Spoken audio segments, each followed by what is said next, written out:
오늘 이 본문의 말씀을 통해서 교회를 세워가기 위한 믿음의 수고들이라는 제목으로 함께 은혜를 나누기를 원합니다. 주님의 몸된 교회가 온전하게 세워질 때 하나님은 열방과 민족을 구원하기 위해 하고 싶은 모든 일을 하실 수 있습니다. 전제는 교회가 온전히 세워질 때입니다. 그래서 하나님은 교회를 세우기를 누구보다도 원하시죠. 그래서 하나님께서 교회를 세우기 위해 하신 일을 보면 참으로 놀랍습니다. 예수님께서 십자가에 대속의 피를 흘리셔야 했고, 또한 성령님께서 우리들 마음에 임하셔야 했습니다. 반면에 마귀는 이 주님의 몸된 교회가 바로 세워지면 마귀의 나라, 이 음부의 권세가 무너질 것을 알기 때문에 끊임없이 교회를 공격하고 또 무너뜨리려고 합니다. 마귀의 공격은 실로 다양하죠. 때로는 외부적인 교회를 향한 박해와 핍박, 또 성도들의 개인사적인 고난들, 이런 것들로 교회를 무너뜨리려고 하기도 하고, 또 내부적으로는 죄의 유혹에 넘어지게 하고, 또 교회 안에서 서로 당을 짓게 해서 다투게 만들고, 성도와 성도 사이를 이간질하고, 사역자들 사이에 서로 시기하고 질투하게 하고, 복음과 율법 여러 가지 문제로 인해서 갈등하고 싸우게 만들고, 이러한 다양한 공격들로 교회를 끊임없이 무너뜨리려는 시도를 지금까지도 마귀는 하고 있습니다. 본문에서 이렇게 교회를 무너뜨리려는 마귀의 공격들, 교회 안에서 일어나는 문제들 앞에서 어떻게 우리가 반응해야 교회를 온전히 세워갈 수 있는지를 잘 보여줍니다. 본문에 보면 사도 바울이 드디어 이제 예루살렘에 도착을 하게 됩니다. 예루살렘 교회의 형제들, 특별히 예루살렘 교회의 지도자들인 야고보와 장로들이 사도 바울을 영접해 주었습니다. 그런데요, 오늘 본문을 보면 이 사도 바울과 예루살렘 교회 지도자들 사이에 미묘한 긴장 관계가 있습니다. 먼저 사도 바울은 사도행전 1장 8절의 말씀, 땅끝까지 이르러 내 증인이 되라는 이 말씀에 순종해서 엄청난 대가를 치르면서 이 세계를 돌아다니며 복음을 전한, 이 성공적으로 선교 사역을 감당한 사람입니다. 이 사도 바울을 통해서 정말로 교회사에 기념비적인 사건들이 일어나고, 놀라운 구원의 역사들이 일어나고, 또 얼마나 많은 교회들이 세워졌는지 모릅니다. 초대교회 당시 사도 바울만큼 땅끝까지 이르러 내 증인이 되라는 말씀에 순종한 사람이 없습니다. 반면에 이 예루살렘 교회와 그 지도자들을 보면, 물론 스데반의 순교 이후에 예루살렘 교회에 엄청난 박해가 있었다는 것을 우리는 알고 있습니다. 그럼에도 불구하고 예루살렘 교회 지도자들은 이 예루살렘과 유대라는 우물을 벗어나지 못하고 있었습니다. 분명 그들은 예수님께서 그들 가운데 예수님의 지상명령을 들었고, 그들도 땅끝까지 이르러 주님의 증인이 되어야 한다는 것을 알았습니다. 하지만 박해가 두려웠든지, 그들의 신앙적인 한계였든지, 아니면 영적인 게으름이었든지, 그 무엇으로 단정하여 말할 수 없지만 그들은 바로 옆에 붙어 있는 사마리아조차도 복음을 제대로 전하지 못하고 있었어요.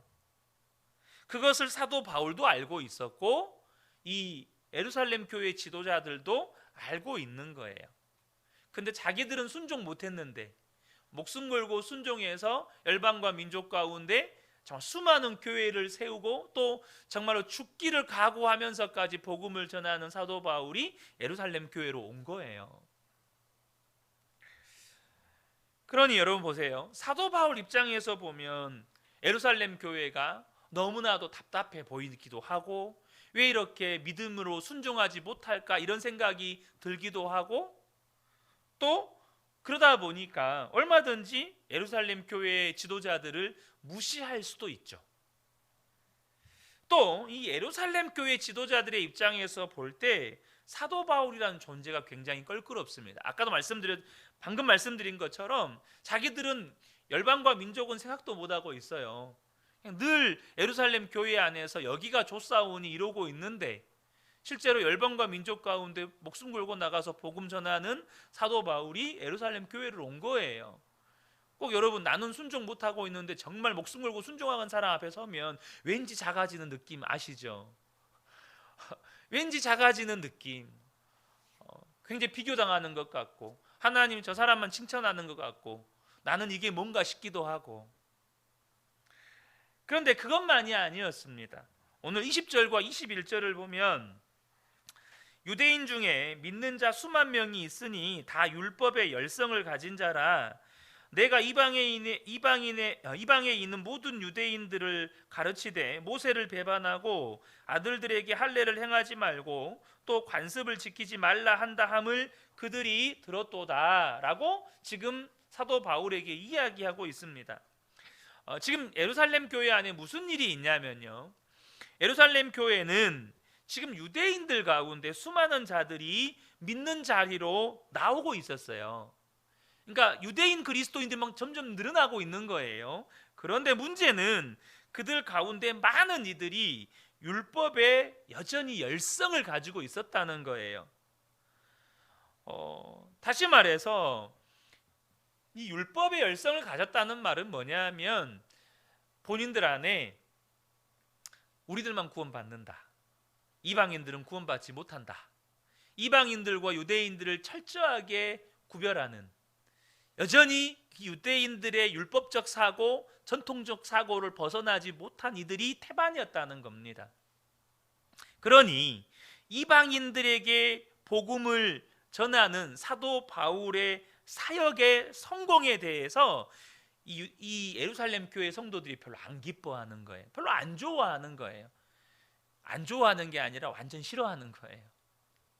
싫어할 수밖에 없는 이유가 이 유대인 그리스도인들 안에, 특별히 이 열심당원들 안에 바울에 대한 각종 루머가 이제 퍼지고 있는 거예요.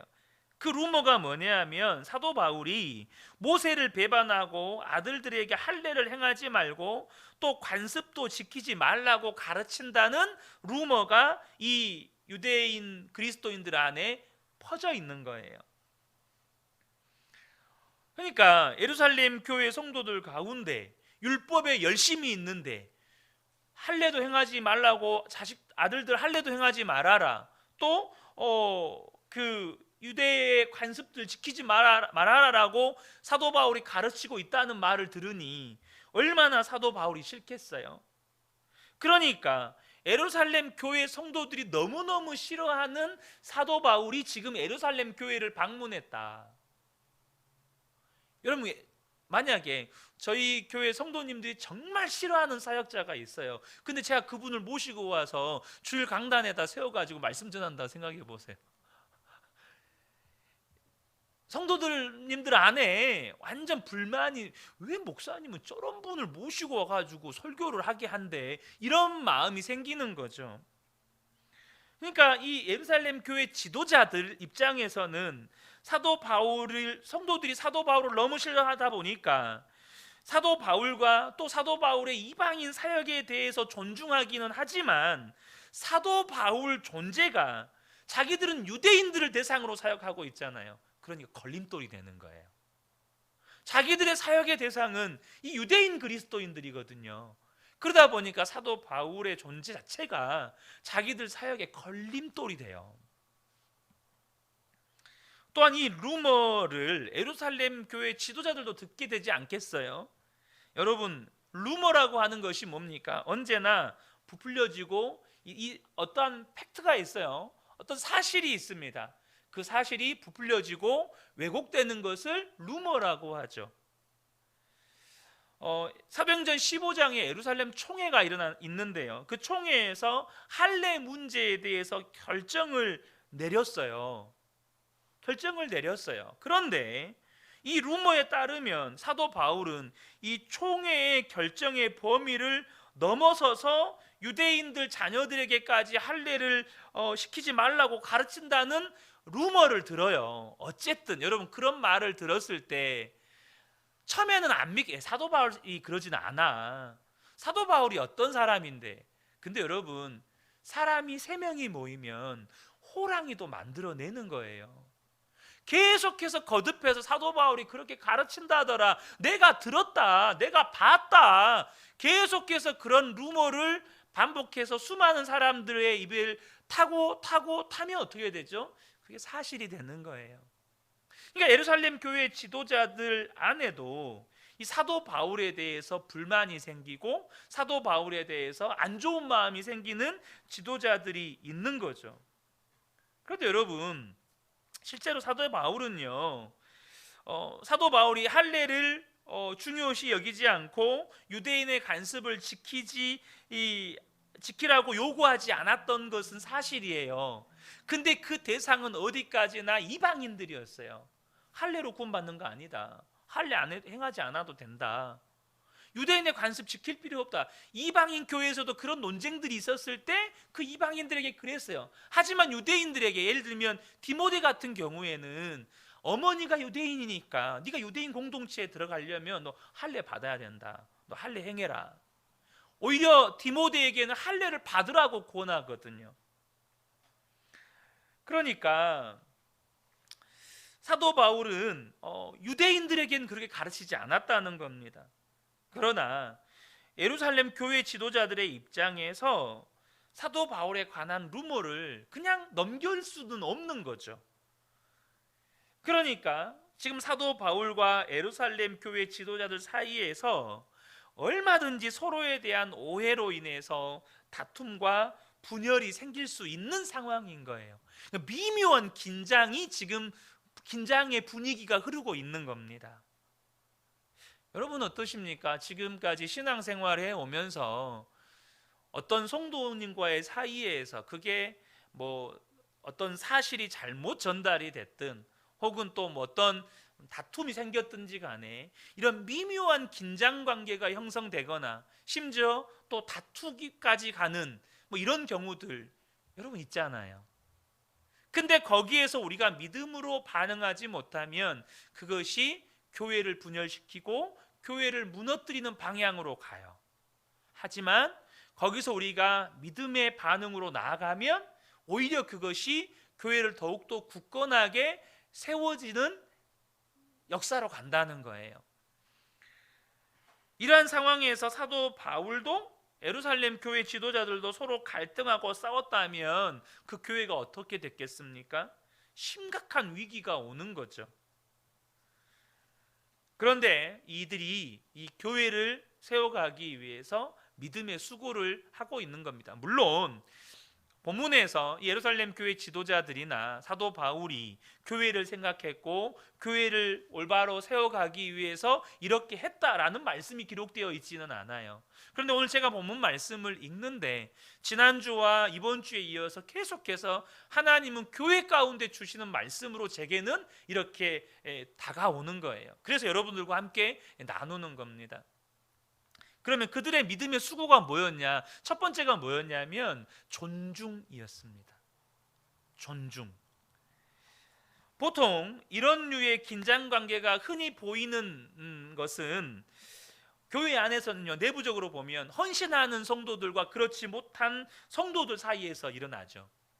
교회에서 헌신하고 봉사하는 성도들이 그렇지 못한 성도들을 무시하고 왜 저 성도는 저렇게밖에 신앙생활을 못해 막 판단하고 정죄하고 이런 현상들이 생기잖아요. 더 수고하고 헌신하고 봉사한 부류의 사람들이 교회에 늘 이렇게 변두리에서 주일만 왔다 갔다 이런 신앙생활 하시는 분들한테 왜 당신들은 봉사 안 와요? 왜 당신들은 헌신 안 와요? 이렇게 되는 경우들을 여러분 본 적 없으신가요? 특별히 또한 교회와 그 외적으로도 보면 선교단체와 기성교회들 사이에서도 이런 류의 긴장을 볼 수 있어요. 열방과 민족, 또 미전도 종족 선교에 헌신하는 선교단체와 선교사들의 눈에는 기성교회들이 꼭 예루살렘 교회처럼 보이는 거예요.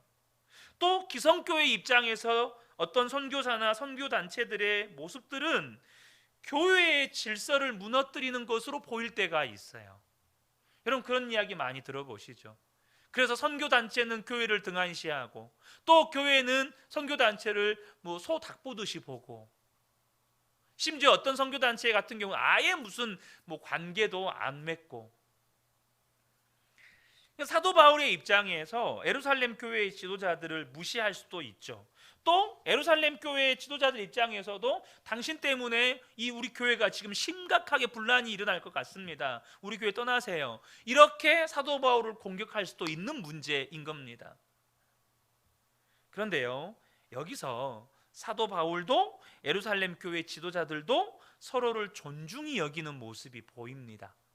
17절과 18절을 보면 사도 바울이 예루살렘에 이르니 형제들이 우리를 기꺼이 영접하거늘 그 이튿날 바울이 우리와 함께 야고보에게로 들어가니 장로들도 다 있더라. 자, 먼저 예루살렘에 사도 바울이 도착했을 때 그런 어려움 가운데 있는데 예루살렘 교회 지도자들의 입장이 뭐냐면 기꺼이 사도 바울을 영접했다는 거예요. 이 기꺼이가 뭐냐면 기쁨으로 영접했다는 거예요. 여러분, 불편한 관계에 있는 사람이 또 우리 교회에 오면 교회가 더 어려울 수 있는 처지에 있는 사람이 교회로 왔는데 예루살렘 교회의 지도자들은 사도 바울을 기쁨으로 영접했다는 거예요. 안아주고 축복해주고 격려해주고 너무너무 잘 오셨다고 그렇게 그를 환대하는 거예요. 사도 바울 입장에서 역시 너무 답답해 보이고 신앙의 수준이 낮아 보이고, 그럼에도 불구하고 그 다음 날 사도 바울이 이 누가와 그 일행들과 함께 또 야고보와 장로들을 만나러 가요. 그들을 존중히 여기는 거예요. 이 다음에 나누겠지만 그렇게 가는 이유는 뭐냐면 선교 보고를 하기 위해 가는 거예요. 수준이 낮다고, 신앙의 수준이 낮다고 무시하는 게 아니고 그분들에게, 이 예루살렘 교회 지도자들에게 선교 보고하기 위해서 그들에게 가요. 서로가 서로를 지금 존중히 여겼다는 것을 보여줍니다. 신약 성경에 교회론을 기록해 놓은 성경을 에베소서라고 말씀을 하는데요, 이 에베소서 5장에 보면 사도 바울이 교회를 세워가기 위해서 교회를 향해 이렇게 명령을 합니다. 에베소서 5장 19절에서 21절인데요 시와 찬송과 신령한 노래들로 서로 화답하며 너희의 마음으로 주께 노래하며 찬송하며 범사에 우리 주 예수 그리스도의 이름으로 항상 아버지 하나님께 감사하며 그리스도를 경외함으로 피차 복종하라. 여기서 지금 제가 이제 오늘 이 본문 가지고 에베소서 말씀 가지고 강해를 하는 게 아니기 때문에 이 피차 복종하라, 이 피차는 서로 이 복종하라라는 뜻이 무슨 말이냐면 뭐뭐 아래에 두다라는 뜻이에요. 그러니까 나 자신을 상대방보다 아래에 두라는 뜻이에요. 상대방의 말에 순종해라 이런 의미가 아니고 상대방보다 나 자신을 아래에 두라라는 뜻입니다. 다시 말하면 상대방을 그가 어떤 믿음의 수준이든지 그가 어떤 사람이든지 나보다 낮게 여기라는 겁니다. 이것을 직접적으로 빌립보서에서는 사도 바울이 이렇게 말씀합니다. 빌립보서 2장 1절에서 3절을 보면 그러므로 그리스도 안에 무슨 권면이나 사랑의 무슨 위로나 성령의 무슨 교제나 긍휼이나 자비가 있거든 마음을 같이하여 같은 사랑을 가지고 뜻을 합하며 한 마음을 품어 아무 일에든지 다툼이나 허용으로 하지 말고 오직 겸손한 마음으로 각각 자기보다 남을 낮게 여기고 라고 말씀하셔요. 무슨 일을 하든지 내가 저 사람보다 잘해야지, 내가 저 성도보다 더 좋은 결과를 내야지, 내가 기도를 하더라도 저분이 1시간 하면 난 2시간 해버려, 저분이 이거 봉사하면 나는 더 많이 봉사해버려, 이게 아니고 그렇게 누군가보다 더 잘하기 위해서 사역에 더 열매를 내기 위해서 하는 게 아니고 무슨 일을 하든지 사랑으로, 그리고 나보다 남을 낮게 여기라는 거예요. 그게 존중이라는 겁니다. 서로가 비록 불편한 관계에 있지만 그럼에도 불구하고 사도 바울도 예루살렘 교회 지도자들도 서로를 존중히 여기는 거예요. 자신을 상대방보다 아래에 있다 여기고 당신이 나보다 더 낫습니다. 서로를 그렇게 높이는 거죠. 저는 우리 근혜교회 모든 성도님들이요, 가정에서부터 부부간에, 또 부모와 자녀 간에, 또 교회 안에서 성도들 간에 서로가 서로를 나보다 낮게 여기는, 존중히 여기는 관계가 되시기를 예수님의 이름으로 축복합니다. 이 존중히 여기는 것은 굉장히 중요한 우리의 신앙의 태도입니다. 여러분, 예수님이 우리를 존중히 여기셨다는 거 아십니까? 예수님이 우리를 얼마나 존중히 여기셨냐면 하늘 영광 다 버리시고 인간의 몸을 입기까지 우리를 존중히 여기셨습니다. 그리고 우리를 구원하시기 위해서 만물보다 더러운 우리의 마음 가운데 영원토록 함께 하시고 계세요. 그만큼 우리를 존중히 여기시는 거예요. 여러분, 혹시 길거리에 지나다니다가 구걸하고 있는 노숙인들을 보시면 여러분 어떻게 하십니까? 여러분 그분들과 같이 식사하실 수 있으실까요? 예수님은 그보다 더한 일도 하셨다는 거 아십니까? 제가 한 1년인가 2년 전에 저희 같은 시찰 안에 교회에 임직식에 이렇게 참여를 하게 됐는데요. 임직식에서 이렇게 이제 그 축사하시는 목사님께서 그 교회에 임직 받으시는 안수 집사님의 아버지 되신 목사님 이야기를 잠깐 하시더라고요. 근데 그 목사님을 너무너무 존중히 여기면서 그 목사님에 대해서 하시는 이야기가 뭐냐면, 그 목사님이 처음 목회를 하신 곳이 나주에 가면 나환자들이 모여있는 무슨 그런 마을이 있었다고 하더라고요. 근데 거기에도 교회가 있거든요. 거기에도 교회가 있는데 그 교회의 성도들은요, 목사님이 오시면 목사님을 시험한대요. 그게 뭐냐면 같이 밥 먹는 거. 그러니까 많은 목사님들이 몇 개월 혹은 몇 년을 못 버티고 다 거기를 떠나시는 거예요. 근데 그 목사님이요, 그 나환자가 이렇게 신방을 갔는데 밥을 차려주지 않겠어요? 앞에서 나환자 대신 성도님이 밥을 먹어요. 과거에는 이게 막 전염된다는 그런 잘못된 그 지식들이 있었잖아요. 근데 그 목사님이요, 그 나환자 되시는 성도님하고 아무렇지도 않게 같이 밥을 먹는 거예요. 그래서 그곳에 있는 나환자들과 사역을 이렇게 오랫동안 하셨다는 이야기를 들어본 적이 있습니다. 굉장히 은혜가 되고 도전이 되더라고요. 여러분, 예수님이 우리를 존중히 여기셨습니다. 그래서 하늘 영광 버리고 인간의 몸을 입으셨고 만물보다 더러운 우리의 마음 가운데 함께 계시는 겁니다. 여러분, 그 예수님을 모시고 사는 성도들은 다른 성도를 존중히 여기는 겁니다. 왜요? 내가 그렇게 존중히 여김을 하나님으로부터 받았으니까. 두 번째 태도가 뭐냐면요, 두 번째 믿음의 수고가 뭐냐면 소통입니다. 소통. 사도 바울은 여전히 예루살렘과 유대에서만 머물고 있는 예루살렘 교회의 지도자들에게 무난하면서 뭘 하고 있냐면 하나님께서 자신을 통해서 이방 가운데서 행하신 일들을 보고를 해요. 선교 보고를 한다는 겁니다. 자, 19절의 말씀인데요, 바울이 무난하고 하나님이 자기의 사역으로 말미암아 이방 가운데에서 하신 일들을 낱낱이 말하니, 쉽게 말하면 보고했다는 겁니다. 사도 바울 입장에서 보면 예루살렘 교회 성도들은 우물 안의 개구리입니다. 예수님의 지상 명령에 믿음으로 반응하지 않고 지금 불순종하고 있는 거예요. 또한 율법의 문제, 소위 교회의 전통과 형식에 얽매여 있는 교회예요. 무엇보다도 사도 바울은 예루살렘 교회의 많은 유대인 그리스도인들로부터 미움을 받고 있을 뿐만 아니라 지금 당장 자신이 선교 보고를 해야 되는 예루살렘 교회 지도자들로부터도 오해를 받고 있는 불편한 상황이에요. 그럼에도 불구하고 그는 선교 보고를 해요. 단순히 선교 보고를 했다는 말이 아닙니다.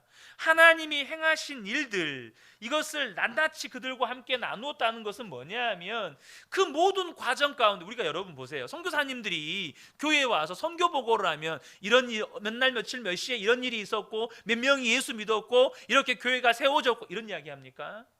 물론 그런 이야기도 하지만 선교사님들이 그렇게 선교 보고를 할 때는요, 그곳 가운데서 하나님께서 행하신 일들을 나눌 때 하나님이 주셨던 약속의 말씀들, 하나님이 부어주셨던 하나님의 마음들, 하나님께서 그 선교사님에게 나타내 보여주셨던 꿈과 비전들, 이것들을 다 함께 나누는 겁니다. 그래서 하나님이 주셨던 은혜와 하나님이 주시는 그 마음들이 성도들에게 흘러가는 거예요. 지금 사도 바울은 이 일을 하고 있는 겁니다. 자기에게 주셨던 비전들, 하나님의 말씀과 약속들, 하나님의 계획, 하나님의 놀라운 일들을 나누는 거예요. 그게 소통입니다. 내 마음에 주셨던 그 은혜들을 나누는 거죠. 예루살렘 교회 지도자들 역시 그들이 비록 은혜를 나누는 건 아니지만 지금 예루살렘 교회에 있는 문제를 솔직하게 사도 바울에게 나눕니다. 20절부터 보면 바울더러 이르되 형제여 형제도 보는 바에 유대인 중에 믿는 자 수만 명이 있으니 다 율법의 열성을 가진 자라. 내가 이방에 있는 모든 유대인을 가르치되 모세를 배반하고 아들들에게 할례를 행하지 말고 또 관습을 지키지 말라 한다 함을 그들이 들었도다. 그러면 어찌할꼬 그들이 필연 그대가 온 것을 들으리니.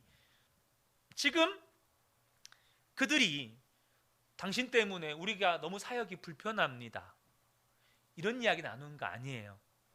지금 예루살렘 교회가 가지고 있는 실제적인 문제를 솔직하게 사도 바울에게 나누는 겁니다.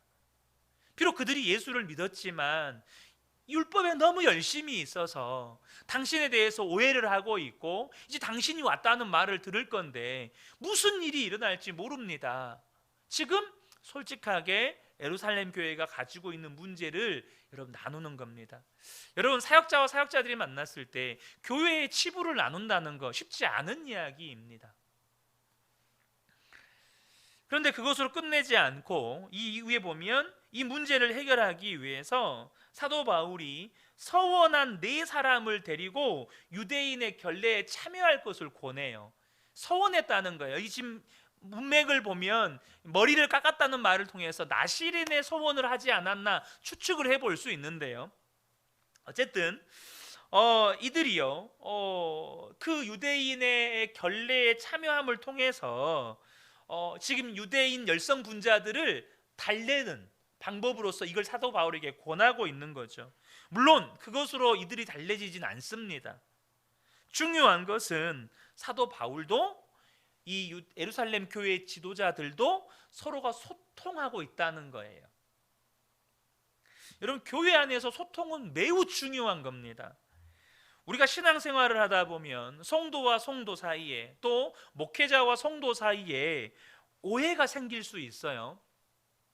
여러 가지 이유가 있겠지만 오해가 생기는 데는 크게 두 가지 이유 때문에 그렇습니다. 첫 번째는 정보, 사실의 왜곡입니다. 그러니까 A라는 성도 혹은 A라는 목회자, 저가요, 어떤 사건 사실이 있어요. 뭔 말을 했다든지 뭔 행동을 했다든지 어쨌든 팩트가 있어요. 팩트가, 정보가 있습니다. 그런데 그것이 B라는 성도에게 전달이 될 때 왜곡이 일어나요.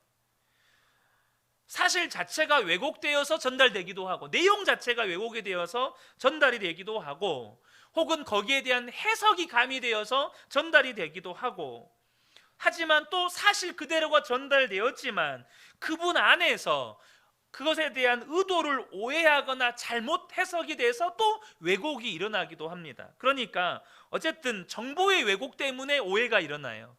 두 번째는 뭐냐면 무엇보다도요, 그 사이를 이간질해서 교회 공동체를 무너뜨리려는 마귀의 역사가 있어요.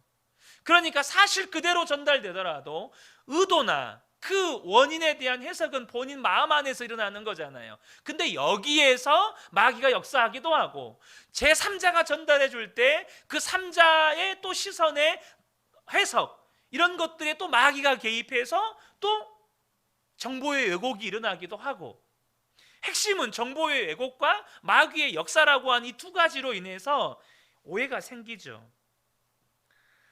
그래서 여러분 중요한 게 뭐죠? 여러분 교회 안에서 끊임없는 소통의 노력이 필요하다는 겁니다. 물론 이것이 만병통치약 아닙니다. 이것이 모든 것의 정답이다라는 걸 말씀드리려고 하는 게 아니에요. 여러분들이 부부 생활을 해보면, 저와 여러분이 부부 생활을 해보면 소통 안 하시나요? 소통하시죠. 근데 소통하면 할수록 느껴지는 게 뭡니까? 왜 나는 내가 전달하는 내용이 내 의도대로 전달이 안 될까? 나만 그런가요? 상대방도 왜 이렇게 말을 못 알아먹어? 이런 말을 해요. 여러분, 오래 살아도요, 아무리 소통하려고 노력을 해도요, 또 우리 사람이 가진 한계라는 게 있어요. 그러다 보면 아무리 소통의 노력을 하지만 내가 전달하고자 하는 것이 잘 전달이 되지 않을 때가 있죠. 그러면 그런다고 소통을 포기해야 됩니까? 그거 아니잖아요. 그래서 여러분 중요한 게 있어요. 그렇기 때문에 성도와 성도 사이에, 또 목회자와 성도 사이에 소통의 노력이 필요하다는 거예요.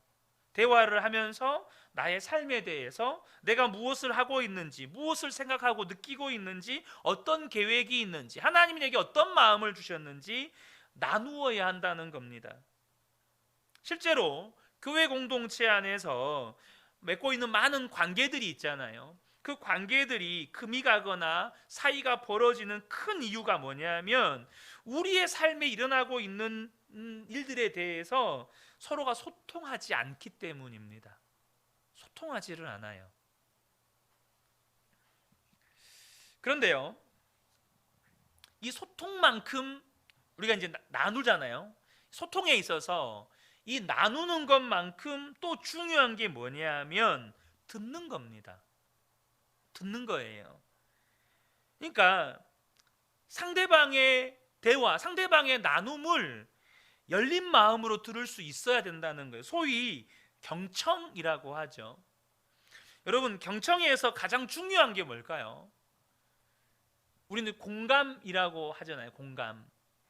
근데 이 공감은요, 여러분 아마 뭐 상담이나 또 소그룹 리더 훈련을 받아보신 분들은 이 경청에 대해서 배울 때 이 공감에 있어서 리액션의 중요성에 대해서 아마 많이 배우셨을 거예요.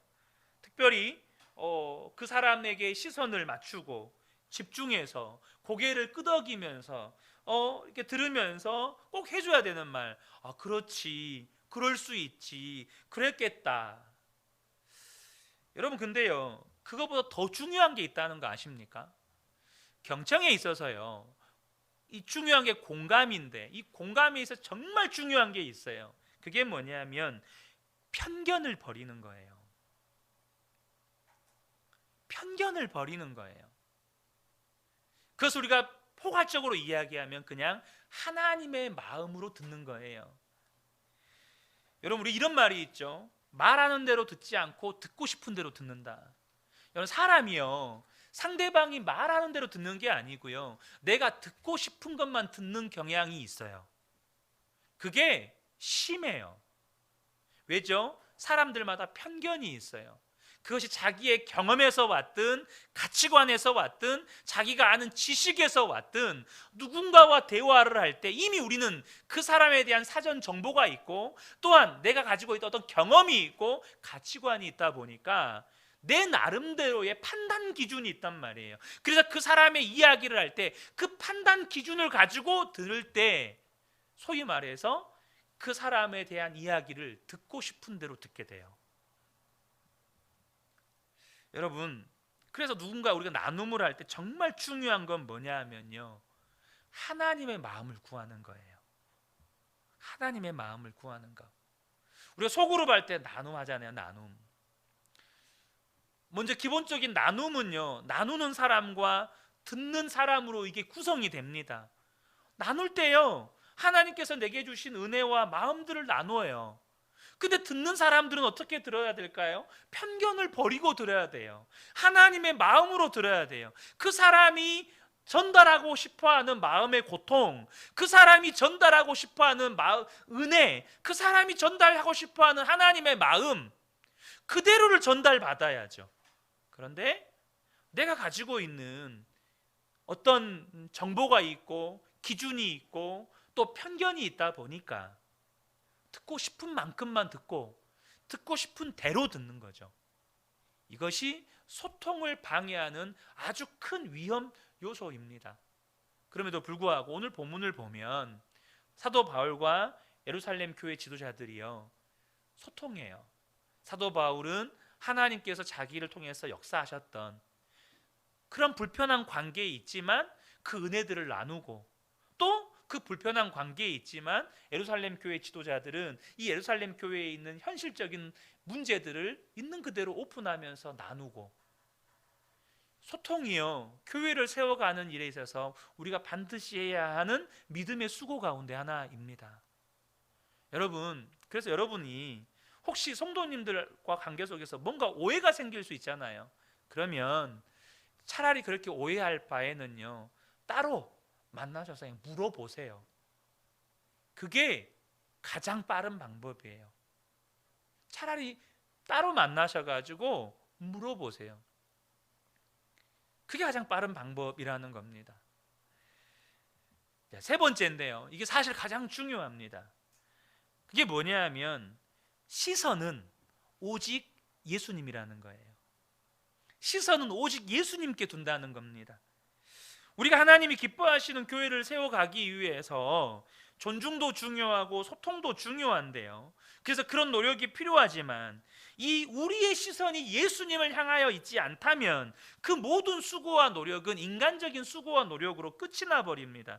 그리고 인간적인 수고와 노력의 결과물은 언제나 하나님의 영광을 가리게 돼요.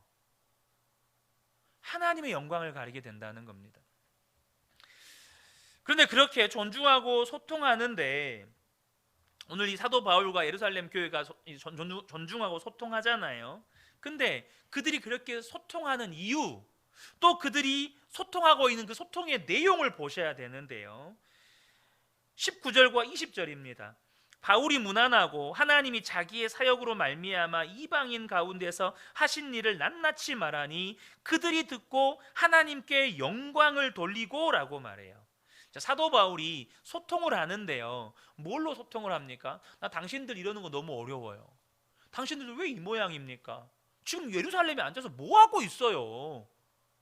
지금 때가 어느 때인데 예수님 곧 오시게 생겼는데 도대체 당신들 지금 뭐 하는 겁니까? 아직도 교회의 전통에, 또 교회의 어떤 형식에 얽매여 가지고 언제까지 그렇게 복음을 제한할 겁니까? 사도 바울의 소통의 내용은 예루살렘 교회의 연약함이 아니었습니다. 예루살렘 교회에 그런 약함이 아니었어요. 사도 바울의 소통의 내용이 뭐였습니까? 하나님이 하신 일이었어요. 사도 바울이 지금 뭐에 초점을 두고 있습니까? 지금 예루살렘 교회가 자기를 불편하게 해요. 지금 예루살렘 교회가 오히려 하나님 나라 복음을 가로막고 있는 것 같아요. 당신들 그게 문제라고, 당신들 그렇게 하면 안 된다고, 그렇게 문제를 지적할 수 있잖아요. 지금 그들 사이의 관계를 불편하게 만드는 그 문제 가지고 서로 언쟁하고 토론할 수 있잖아요. 근데 사도 바울이 무슨 이야기 하냐면 하나님이 행하신 일만 이야기해요. 하나님이 주신 마음, 하나님이 주신 약속의 말씀, 하나님이 주신 꿈과 비전, 그걸 나누는 거예요. 그리고 예루살렘 교회 지도자들도 당신 때문에 지금 유대인들 다 떠나가게 생겼다고, 우리 교회 당신 때문에 지금 완전 심각하게 문제가 지금 일어났다고, 어떻게 할 거냐고, 이걸 말하는 게 아니고 그냥 그 이야기를 듣고 하나님께 영광을 돌리며 찬양해요. 할렐루야, 하나님이 하셨군요. 정말 하나님 살아계신 하나님이십니다. 하나님 놀라우신 하나님이십니다. 그 하나님을 함께 기뻐하며 찬양하며 영광을 돌리는 거예요. 그러니까 사도 바울도, 예루살렘 교회 지도자들도 지금 시선이 어디에 있는 거죠?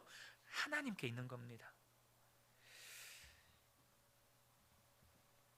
사랑하는 성도 여러분, 우리가요 하나님께 시선을 두지 않으면 어떤 관계도요 원수 관계가 될 수 있습니다. 여러분, 사울 왕에게 있어서 다윗은 충신 중에 충신이에요.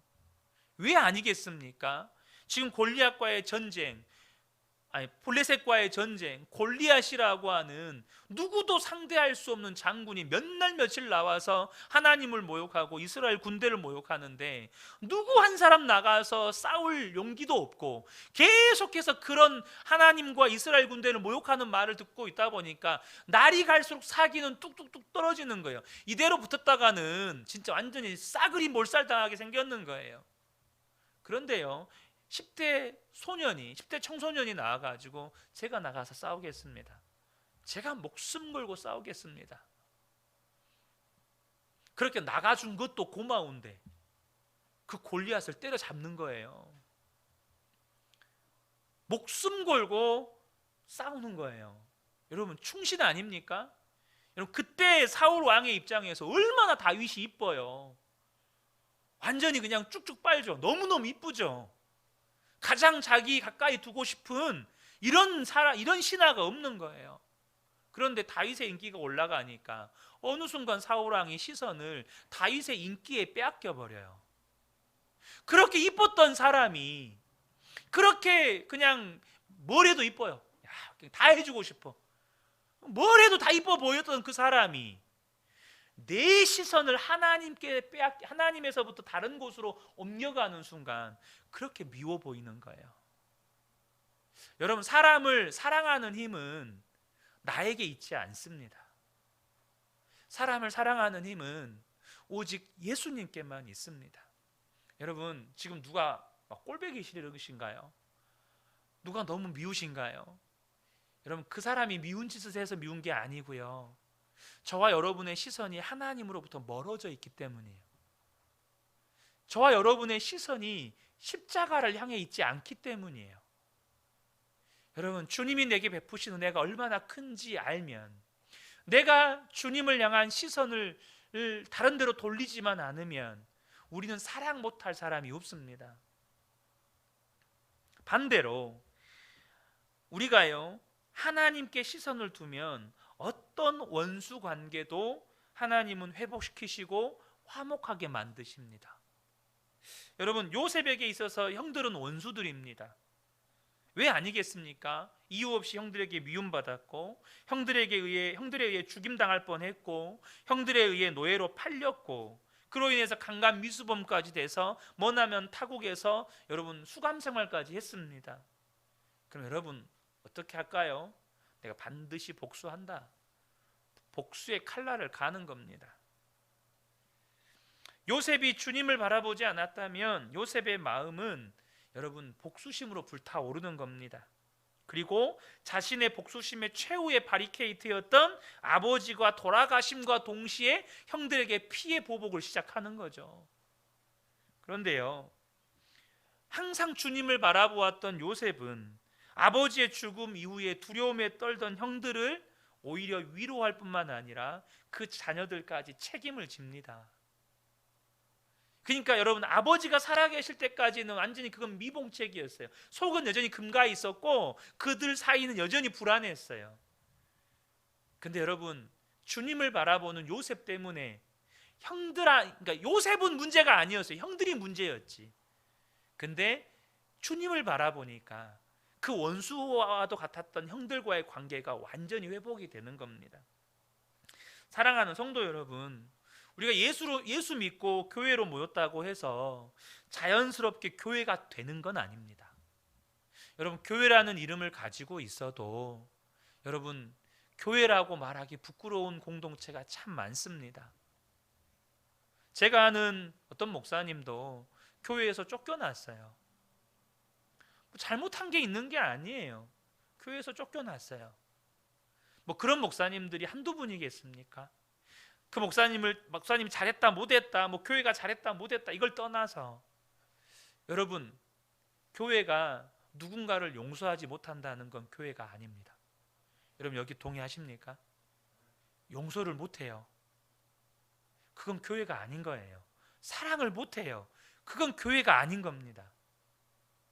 교회는 용서 못할 사람이 없어야 돼요. 교회는 사랑 못할 사람이 없어야 합니다. 그게 교회인 거예요.